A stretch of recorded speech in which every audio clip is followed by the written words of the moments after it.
سفر کے مہینے کے تعلق سے بہت ساری غلط فہمیاں مسلمانوں کے اندر پائی جاتی ہیں۔ صحیح بخاری اور صحیح مسلم کی روایت، عن ابی ہریرہ رضی اللہ تعالیٰ عنہ قال قال رسول اللہ صلی اللہ علیہ وسلم لا عدوى ولا طیرۃ ولا ہامۃ ولا سفر۔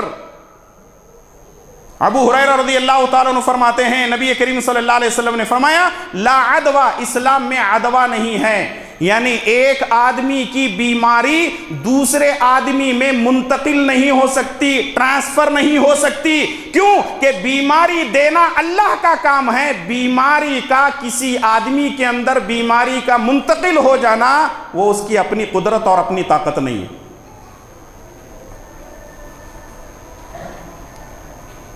لا عدوہ، بیماری متعدی نہیں ہوتی۔ ولا طیرہ، اسلام کے اندر بدشگونی نہیں ہے۔ جیسے ہندوؤں کا عقیدہ ہے شگن اپشگن، اسلام کے اندر بدشگونی نہیں ہے۔ اب بدشگونی کیا ہے؟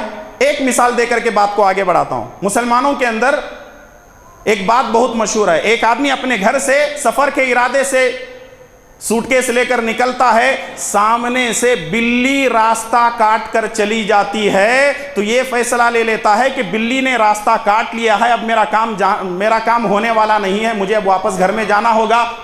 یہ بلیوں سے ڈرنے والی قوم اللہ سے کب ڈرے گی؟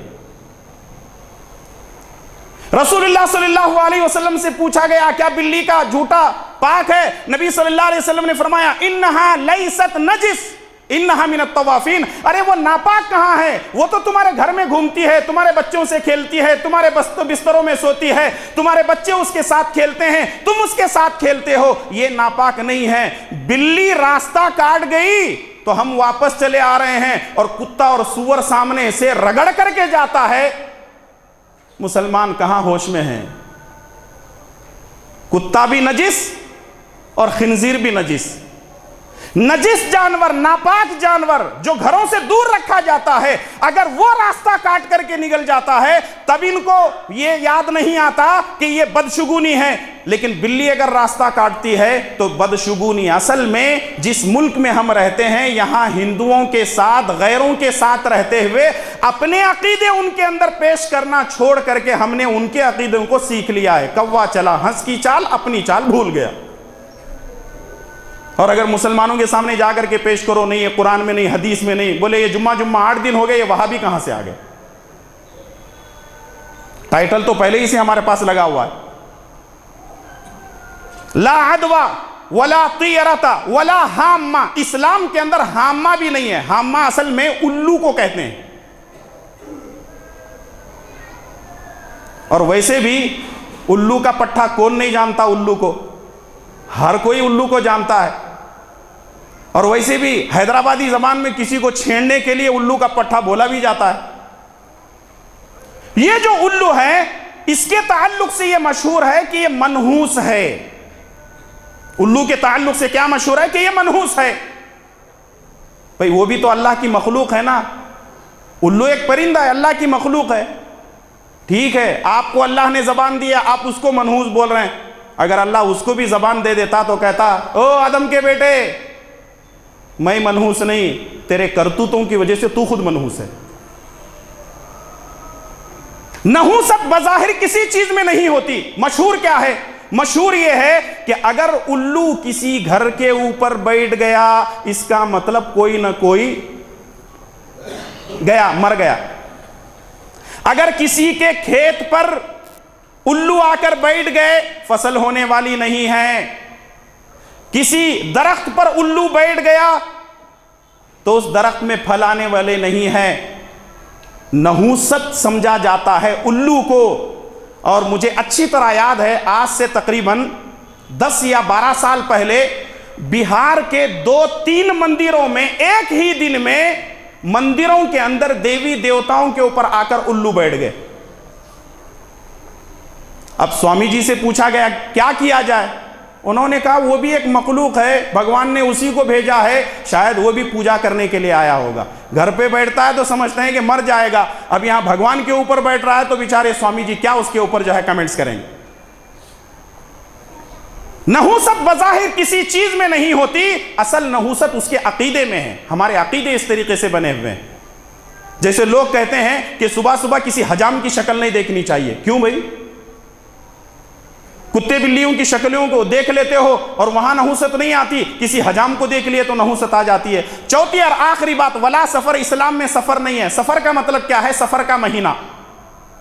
عربوں کے اندر سفر کے تعلق سے 3 چیزیں مشہور تھی۔ نمبر 1، سفر ایک بیماری ہے جس کی وجہ سے آدمی خوب کھاتا ہے، اس کا پیٹ نہیں بھرتا۔ نمبر 2، سفر ایک سانپ ہوتا ہے جو کسی آدمی کے پیٹ میں رہتا ہے اور آدمی خوب کھاتا چلا جاتا ہے، اس کا پیٹ نہیں بھرتا اور اسی سانپ کی وجہ سے وہ آدمی ہلاک ہو جاتا ہے، مر جاتا ہے۔ تیسری چیز یہ ہے کہ سفر سے مراد سفر المکان کہا جاتا ہے، چونکہ 3 مہینے لگاتار آتے ہیں جو حرمت والے مہینے ہیں، ذی القعدہ، ذی الحجہ اور محرم۔ اس کے بعد لوگ جو ہے کام کاج کے لیے، کمانے کے لیے ادھر ادھر چلے جاتے تھے، عرب کے اندر بکھر جاتے تھے، مکان خالی ہو جاتے، اسی لیے اس کو سفر المکان کہا جاتا ہے۔ ہمارے ملک کے اندر غیروں سے دیکھا دیکھی ہم نے ایک معاملہ کر لیا ہے کہ سفر کے مہینے میں کوئی کام نہیں کرنا چاہیے۔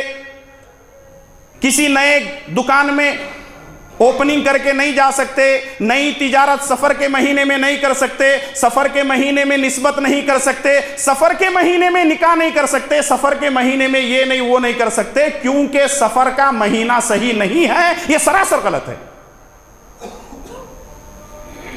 اس کے الٹا ایک بات بتاؤں، سفر کے مہینے میں اچھے کام نہیں کر سکتا، ٹھیک ہے مان لیے، سفر کے مہینے میں بچہ پیدا ہوا تو اس کی بھی گردن توڑ کر کے کسی نالے میں ڈال دو نا۔ سفر کے مہینے میں بچہ پیدا ہوا، اس کو قبول کر لیتے ہیں، میٹھا میٹھا ہپ ہپ، کڑوا کڑوا تھو تھو۔ جو اپنے کو اچھا لگا وہ دین، جو اپنے کو اچھا نہیں لگا وہ بے دین۔ یہ دیکھو مسلمانوں کی دینداری کتنی اچھی ہے۔ اور اگر کوئی آدمی مر گیا، باپ مر گیا، بیٹا مر گیا، دادا نانا مر گیا، سفر کے مہینے دفن مت کرو، کیونکہ سفر کا مہینہ ہی صحیح نہیں ہے۔ یا مرنے والے کو بول دو حضرت سفر کا مہینہ اگلے مہینے میں مرو، یہ مہینہ اچھا نہیں ہے، اگلے مہینے میں مرو، فضیلت والا مہینہ ہے۔ سفر کے بعد والا مہینہ جو ہے وہ بہت فضیلت والا مہینہ ہے۔ ایسے ہو سکتا ہے؟ نہیں ہو سکتا۔ میرے بھائی اور دوستو، یہ غلط چیزیں مسلمانوں کے اندر ایسے کوٹ کوٹ کر بھری جا رہی ہیں اور مسلمان اسی کو دین اور اسی کو شریعت سمجھ کر کے عمل کر رہے ہیں۔ تو ضرورت اس بات کی ہے کہ سفر کا مہینہ منحوس نہیں ہے، ان تمام چیزوں کو، ان تمام عقائد سے اپنے آپ کو بچنا ہے۔ اور ویسے بھی جو ہے اماؤس کے بارے میں، پرنیم کے بارے میں، فلاں وقت صحیح نہیں ہے، رات کا 12 بجے صحیح نہیں ہے، سفر مت کرو، رات کے 2 بجے گھر کے باہر مت نکلو، وقت گھڑی صحیح نہیں ہے، اس کا اسٹار صحیح، یہ تمام باتیں غیر حقیقی ہیں، اس کا شریعت سے، اسلام سے کوئی تعلق نہیں ہے۔ اللہ تعالیٰ مجھے اور آپ تمام کو اور جمیع مسلمانوں کو اللہ اور اس کی رسول کی تعلیمات پر عمل کرنے کی توفیق عطا فرمائے، اخلاص نیت کے ساتھ عمل کرنے کی توفیق عطا فرمائے۔ اے اللہ ہم تمام کو رسول اللہ صلی اللہ علیہ وسلم کی اتباع اور آپ کے طریقے کے مطابق زندگی گزارنے کی توفیق عطا فرما۔ اے اللہ ہمیں جو بیمار ہیں ان کو شفا کاملہ عاجلہ عطا فرما، جو پریشان حال ہیں ان کی پریشانیوں کو دور فرما، جب تک زندہ رکھ اسلام پر زندہ رکھ، اور خاتمہ بالخیر فرما۔ وصلی اللہ علی نبینا محمد وعلی آلہ وصحبہ اجمعین۔